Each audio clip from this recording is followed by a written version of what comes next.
আসসালামু আলাইকুম। Programming with Sohel চ্যানেলে আপনাদেরকে স্বাগতম। আমরা সিএসএস বাংলা টিউটোরিয়ালের গত টিউটোরিয়ালে শিখেছিলাম সিএসএস নেভিগেশন বার এর হরাইজন্টাল নেভিগেশন বার। তার আগে আমরা ভার্টিক্যাল নেভিগেশন বারটাও শিখেছি। আজ আমরা শিখব সিএসএস এর রেসপন্সিভ ন্যাভ বার। সিএসএস এর রেসপন্সিভ ন্যাভ বার।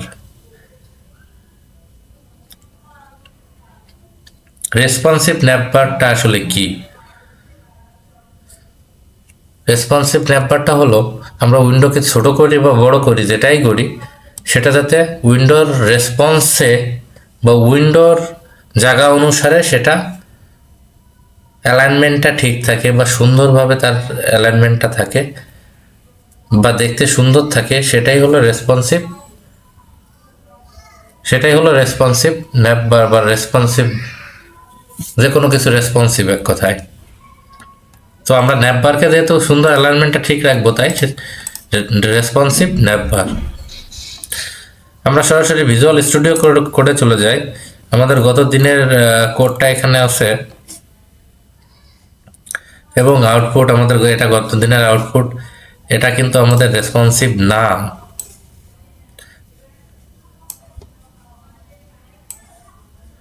যখন আমরা এটা ছোট করতেছি, এটা কিন্তু এদিক দিয়ে বাদ পড়ে যাচ্ছে, এটা এতে বাদ পড়ে যাচ্ছে, তার মানে এটা আমাদের কিন্তু রেসপন্সিভ না। আমরা এই ন্যাপবারটাকেই রেসপন্সিভ করব। কিভাবে রেসপন্সিভ করা যায় সেই রেসপন্সিভ করব। আমরা ভিজুয়াল স্টুডিও কোডে আগের কোডগুলো সরিয়ে নেই। আগের কোডগুলো সরিয়ে নিলাম, সেভ করি এবং আউটপুটটা দেখে আসি। আমাদের শুধু HTML এর কোডটা আছে, HTML এর কোড। এখন আমরা এটাকে রেসপন্সিভ করব।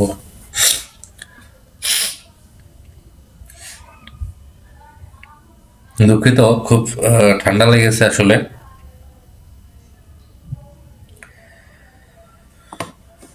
আমি আপনাদের কাছে আশা করব যে আপনারা লাইক কমেন্টস করে আমার উৎসাহ প্রদান করবেন। আসলে আপনাদের লাইক কমেন্টস শুধু শুধু একটা লাইক কমেন্টস না, এটার অর্থ বহন করে আরেকজনের উৎসাহ বা আমাদের কাজের অনুপ্রেরণা। সব কিছুই আপনাদের লাইক কমেন্টস শেয়ারের উপরেই ডিপেন্ড করে। যাই হোক, আমরা কাজ শুরু করি। ইউএলএ আমরা ক্লাস দিয়ে দিই, একটা ক্লাস এখানে আমরা দিয়ে দিই টপ ন্যাপ দিয়ে দিই আমরা, এবং এলআই গুলা এরকম থাক।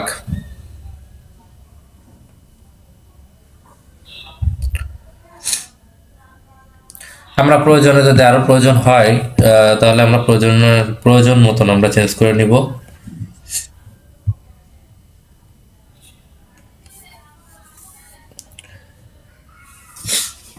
এখন আমরা কোডিংটা করি, সিএসএস এর কোডিংটা আমরা করি।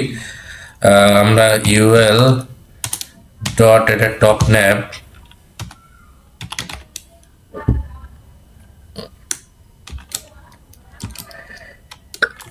এটার স্টাইলটা করি আমরা লিস্ট স্টাইল টাইপ আমরা এখানে নাম দিয়ে দিই লিস্ট স্টাইল টাইপ নাম। মার্জিনটা আমরা 0 করে দিব, মার্জিন 0। প্যাডিংটা আমরা 0 করে দেব, প্যাডিং 0। ওভারফ্লোটা আমরা হিডেন করে দেই, ওভারফ্লো হিডেন, দুঃখিত, ওভারফ্লো এখানে আমরা হিডেন করে দিই ওভারফ্লোটা। এবং ব্যাকগ্রাউন্ড একটা কালার দিয়ে দেই, ব্যাকগ্রাউন্ড কালার এখানে 333 দিয়ে দেই এবং সেভ করি। আমরা একটু আউটপুট চাইলে দেখে আসতে পারি, আউটপুটটা একটু দেখে আসি।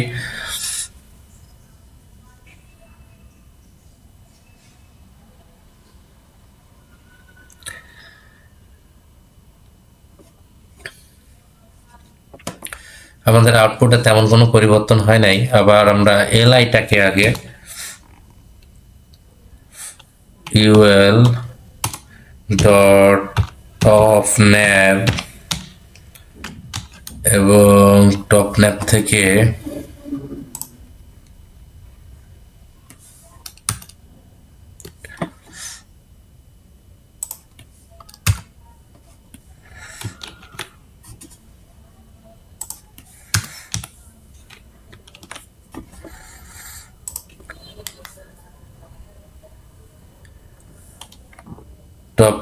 থেকে আমরা এলআই এলআইটাকে সিলেক্ট করি এবং এলআইটাকে এখানে ফ্লোট দিয়ে দিই লেফট সেভ করি এবং আউটপুটটা দেখে আসি। এখানে আমাদের আউটপুট চলে আসছে।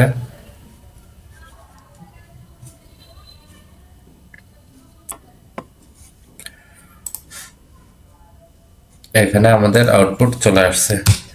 এবার আমরা টপ ন্যাপ থেকে এলআই থেকে এ ট্যাগটাকে আমরা সিলেক্ট করি এবং এ ট্যাগটাকে সিলেক্ট করে আমরা ডিসপ্লে দিয়ে দেই ডিসপ্লে ব্লক কালার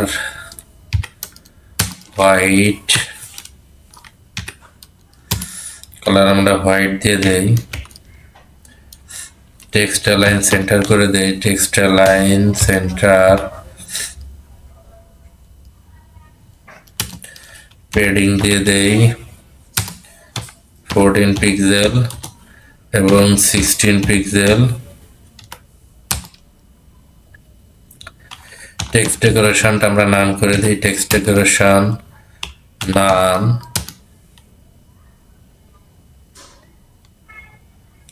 এবং সেভ করি এবং আউটপুটটা আমরা একবার দেখে আসি।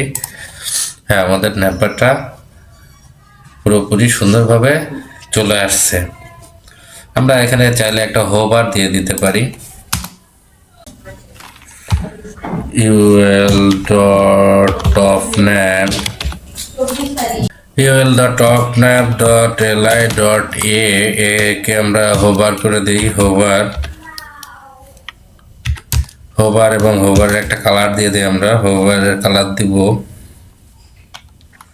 ব্যাকগ্রাউন্ড কালার #triple1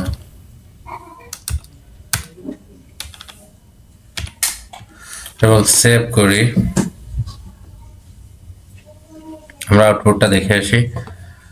আমাদের হোভারের একটা ব্যাকগ্রাউন্ড কালার আসছে।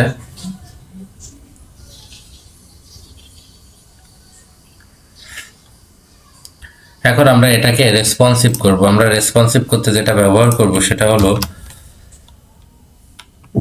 Media screen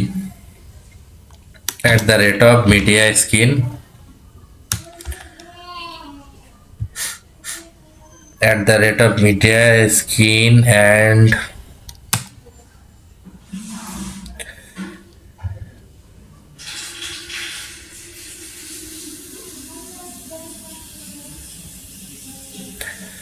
media skin and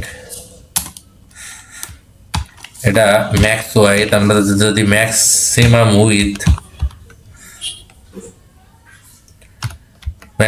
with যদি 600 পিক্সেলের বেশি হয় আর কি, 600 পিক্সেলের বেশি যদি হয় তাহলে কি হবে আমরা সেটা বলে দিব। ul.topnap.li.write আমরা ক্লাসটা এখনো করিনি।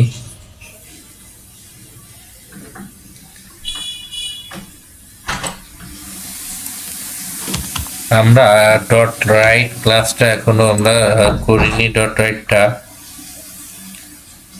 আমরা .write ক্লাসটা করব, অসুবিধা নেই।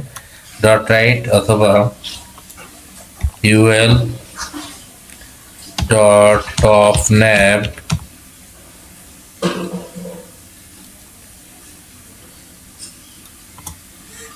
li এটা আমরা ফ্লোট করে দেব। ফ্লোট